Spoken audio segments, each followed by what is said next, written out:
América Latina no fue descubierta, fue saqueada. Por Jonathan Romero.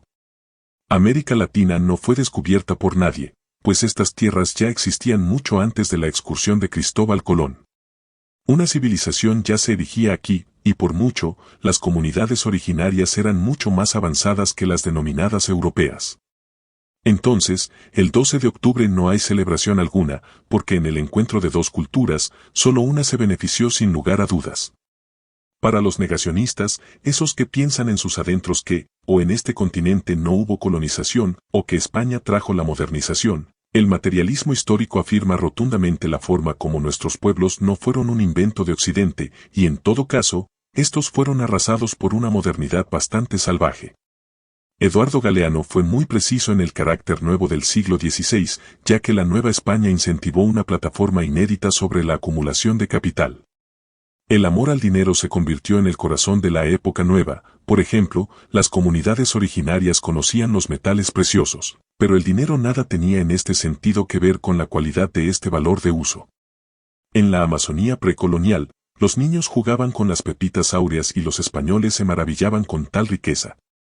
Los sueños se alimentaban cada vez más con las descripciones de aquellas tierras, hasta el punto de que una tierra dorada se fungía como el epicentro de las fábulas de los aventureros. José Mariátegui incursionó en el famoso marxismo latinoamericano, el cual se convirtió en la plataforma revolucionaria del continente. La lectura peruana fungió como un rayo de luz, debido a que la cuestión indígena pasó de su forma cultural a la esfera económica. Antes de la Mauta, las lecturas sobre este tema se enfocaron de manera muy oportuna en los niveles epistémicos aparenciales. Por ejemplo, la lucha de los pueblos originarios solo pasa por una cuestión de ayuda humanitaria. En ese sentido, la expedición de Colón fue una empresa capitalista, que estas expediciones buscaron el control de las tierras más fértiles, y éstas se pusieron al servicio de la acumulación de capital originaria e inespecífica. André Gondor Frank llevó su lectura crítica a los hemisferios del sur, de acuerdo con el argumento de Paul Barron que afirmaba que el desarrollo capitalista necesitaba al mismo tiempo el subdesarrollo. El mal llamado descubrimiento de América no fue tal, por consiguiente, el saqueo y la invasión debería convertirse en la categoría esencial a este periodo nuevo. El siglo XVI inició una etapa en donde estas tierras se renacionalizaron en favor de las metrópolis y los recursos naturales fueron utilizados en beneficio de las clases dominantes.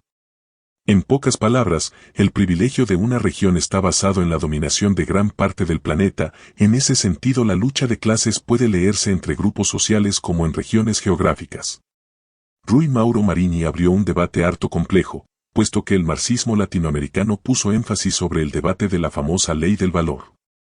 América Latina quedó al servicio del mercado mundial capitalista, por eso mismo su riqueza no estaba al servicio de la sociedad en esas tierras.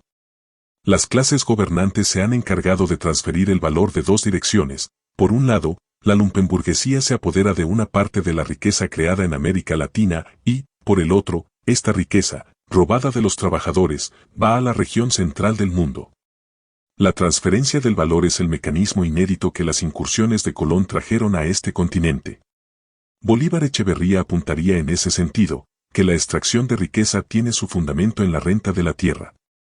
Es decir, la transferencia de valor integra dos niveles muy importantes, los cuales son, primero, los terratenientes interceptan plusvalor por su propiedad privada y el capital inespecífico transfiere este por la misma vía. Es decir, la invasión de los pueblos originarios era necesaria para que la riqueza de estas tierras fuese apropiada por las élites modernas o nuevas. El control de la tierra es central en este proyecto, porque los medios de producción deben monopolizarse en pocas manos. Ese monopolio sirve en ese sentido, para transferir rentas en el modo capitalista naciente. Finalmente, este texto no tiene interés de seguir todos los debates al respecto, puesto que la conclusión debe ir encaminada hacia un concepto clave, la fertilidad burguesa. El marxismo clásico debe apostar por una lectura dialéctica y ésta solo puede florecer en los albores de la concepción de la humanidad y la naturaleza. El siglo XVI inició una época nueva que los teóricos llamaron economía capitalista, pero esta puede sintetizarse en la fertilidad burguesa.